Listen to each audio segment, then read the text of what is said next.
పొడి దగ్గు గురించి మాట్లాడుకుంటే అసలు పొడి దగ్గు ఎందుకు వస్తుంది, కారణం ఏంటి? పొడి దగ్గుకి కారణం అంటే పొడి దగ్గు లేదా కఫం రావడం, రెండు రకాలు ఉంటాయి. కళ్ళే రావటం. సో దగ్గు అనేది వస్తున్నప్పుడు లోపల కనుక ఎక్కువ ప్రొడక్షన్ ఉండి తెమ్మడ అంటే ఎక్కువ మ్యూకస్ అక్యుములేట్ అయిపోయి దాన్ని బయటికి దగ్గు తీసుకొస్తే దాన్ని వెట్ కాఫ్ అంటాం. అంటే తడి లేదు, అసలు ఏవి ప్రొడ్యూస్ అవ్వట్లేదు అంటే దాన్ని పొడి దగ్గు అంటాం. పొడి దగ్గు అనేది యూజువల్గా ఇరిటెంట్ దగ్గు. ఇరిటేషన్ అంటే శ్వాసనాళాల్లో ఏదో ఒక కందిపోయి ఉండటం వల్ల కానీ, లేకపోతే ఇరిటేషన్, గ్యాసెస్ ఎక్కువ వెళ్ళటం, పనికిరాని మన బాడీకి పడని హై కాన్సన్ట్రేటెడ్ గ్యాసెస్ లాంటివి పీలుస్తున్న, వాసనలు ఉన్న ఇలాంటి వాటికి పొడి దగ్గు వస్తుంది. అలానే ఆస్తమాలో కూడా పొడి దగ్గు వస్తుంది. ఆస్తమాలో కాఫ్ వేరియంట్ ఆస్తమా అని ఉంటుంది, అది ఓన్లీ దగ్గు వస్తుంది.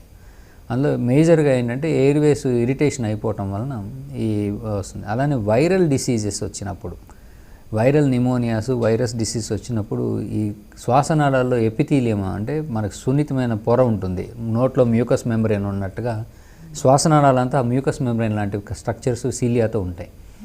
ఇవన్నీ డ్యామేజ్ అయిపోయి చనిపోయి డెన్యూడేషన్ అని అవుతుంది. అంటే మొత్తం లేయర్ లేచిపోతుంది. ఆ లేచిపోయినప్పుడు అవన్నీ పచ్చిగా రాగా నోరు పొక్కితే ఎలా ఉంటుందో అలా అయిపోతుంది. ఆ టైంలో గాలి పీలిస్తే కూడా అవి ఇరిటేషన్ అయిపోయి దగ్గు వచ్చేస్తుంది. సో మోస్ట్ కామన్గా పోస్ట్ వైరల్ దగ్గులన్నీ డ్రై కాఫ్ ఉంటాయి. అలానే చలి వలన కానీ, ఇరిటేషన్ వలన కానీ, ఏదన్నా పొగలో మనకు మండిపోతున్నప్పుడు ఆ గదిలో ఉన్నాం కాలుతున్నప్పుడు అలాంటి ఇరిటేషన్గా గ్యాసెస్ పీల్చినప్పుడు, గట్టి పొగలు, వాసనలు, ఇరిటెంట్ ఫ్యూమ్స్కి పీల్చినప్పుడు వచ్చే దగ్గు యూజువల్గా పొడి దగ్గు ఉంటుంది.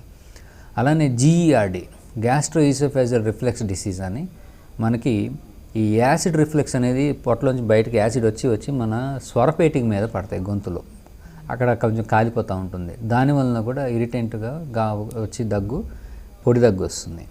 అలానే కొంతమందికి గొంతులో దురద వచ్చి లేదా ఇరిటేషన్ వచ్చి దగ్గు వస్తుంది. That is called throat irritation వలన ఎలర్జిక్ ఫ్యారెంజైటిస్ కానీ ఈ ఆస్తమాలో పార్ట్ అవటం వలన కూడా ఈ దగ్గు వస్తుంది. అది కూడా పొడి దగ్గే వస్తుంది. సో ఏదైనా టైంలో డాక్టర్ కాఫ్ సిరప్ వేసుకుంటారు, లేదంటే ఇలాంటివి వేసుకుంటూ ఉంటారు, ట్యాబ్లెట్స్ లాంటివి. సో అవి యూజ్ అవుతాయి, అసలు అవి వాడొచ్చా ఆ టైం? ఎస్, కారణాన్ని బట్టి కొంతమందికి ఏంటంటే ఐఎల్డి అని లంగ్ ఫైబ్రోసిస్కి వెళ్ళిపోతుంది. అది ఎప్పటికీ లైఫ్ లాంగ్ దగ్గు వస్తూనే ఉంటుంది, పొడి దగ్గు. అలాంటి వాళ్ళకి మనం దగ్గు తీయలేం, తగ్గించాలి. సో ఆ జబ్బునైతే తగ్గించలేం.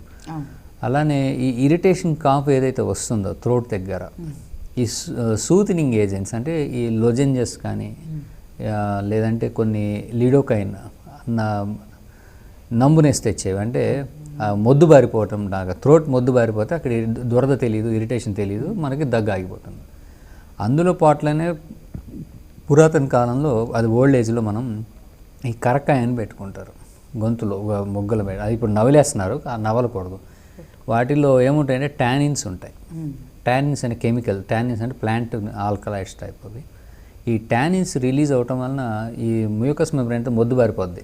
అంటే సాధారణంగా మనకి అందరికీ అది కరెక్ట్గా తెలియాలంటే కిళ్ళి కానీ సున్నం నవిలిన నోరంతా ఒక విధంగా టేస్ట్లెస్ అయిపోతుంది. అలాంటి సిచ్యువేషన్ గొంతులోకి వెళ్ళిపోయి అది అక్కడ మొద్దు బారుస్తుంది. ఈ మొద్దు బారటం వలన థ్రోట్ ఇరిటేషన్, ఈ చలికాలంలో ఆస్థమాటిక్స్ ఉన్న వాళ్ళకి ఓన్లీ ఊపిరితిత్తులతో సమస్య లేకుండా గొంతు వరకే ఏదైనా ఇబ్బంది ఉంటే అవి సూదినింగ్ వచ్చి అక్కడ ఆ దగ్గు ఆగుతుంది.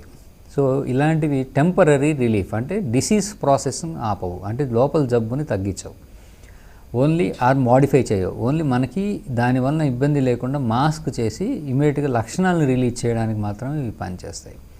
సో కొన్ని రకాల కాఫ్స్కి కొన్ని పనిచేస్తాయి. అంటే కొన్ని కాఫ్ సిరప్స్ కానీ, కొన్ని ఈ లొజెంజెస్ కానీ చప్పరించేవి, అలానే ఇలాంటి చిట్కాలు కానీ కొన్ని వరకు పనిచేస్తాయి. కానీ జబ్బు ఎక్కువగా ఉన్న are beyond that reason, pharynx దాటి ఎక్కువగా లాంగ్లో ఈ శ్వాసనాళాల దాకా వెళ్ళిపోయి ఇబ్బంది ఉన్న, ఇవన్నీ జెనెటికల్ ఫ్యాక్టర్స్ కూడా ఉంటాయి వాటికి.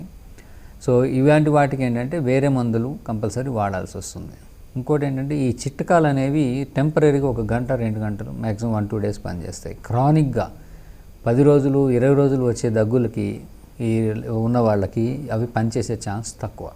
సో 1-2 రోజులు ఈ వైరల్ జబ్బులు వస్తాయి, ఒక 5 రోజులు దగ్గుంది, అలాంటి వాటికి వెంటనే ఉపశమనంకి ఆర్ టాలరేట్ చేయడానికి ఆర్ గొంతులో స్మూత్గా ఉండడానికి ఇలాంటి వాటికి ఇవి ఎక్కువగా పనిచేస్తాయి. కానీ మోర్ క్రానిక్గా ఉన్నాయి, మోర్ డ్యూరేషన్ ఉండే వాటికి ఇవి పెద్దగా పనిచేసే ఛాన్స్ తక్కువ. అయితే ఇలాంటి వాటికి ఏంటంటే ఇమ్మీడియట్గా పేషెంట్ రాగానే వాళ్ళకి కొంత రిలీఫ్ అయితే కావాలి. సో జబ్బు తగ్గాలి, రిలీఫ్ రావాలి. సో జబ్బు తగ్గడానికి కొన్ని మందులు ఉంటాయి కంట్రోల్ చేయడానికి, రిలీఫ్ రావడానికి ఇమ్మీడియట్గా కొన్ని మందులు ఇవ్వటం జరుగుతుంది. ఈ రిలీఫ్ మెడిసిన్స్ తక్కువగా ఇస్తారు, కంట్రోల్ మెడిసిన్స్ క్రానిక్గా వాడాల్సి వస్తుంది. అయితే ఆస్తమా విషయానికి వస్తే బోత్ ఇన్ ఏ కాంబినేషన్ ఇస్తారు. కంట్రోలర్స్ అండ్ రిలీవర్స్ ఇన్హేలర్లోనే 2 రకాల మందులు పెట్టి ఇస్తారు. ఇమ్మీడియట్ పీల్చగానే మనిషికి ఆయాసం తగ్గుతుంది, మళ్ళీ అటాక్ రాకుండా, మళ్ళీ వెంటనే అది డ్యామేజ్ అవ్వకుండా రిలీవర్స్ కూడా, కంట్రోలర్స్ కూడా అందులోనే పెట్టి ఇస్తారు. సో ఇవి వాడుతూ అవి ఎక్కువ అవుతుంటే దానికి ట్యాబ్లెట్స్ కూడా యాడ్ చేస్తారు.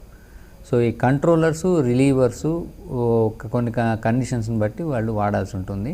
ఈ కాంబినేషన్లోనే డిఫరెంట్ సైంటిఫిక్ మెథడాలజీ ద్వారా తెచ్చినవి అట్లీస్ట్ 3 నెలలు వాడాల్సి ఉంటుంది.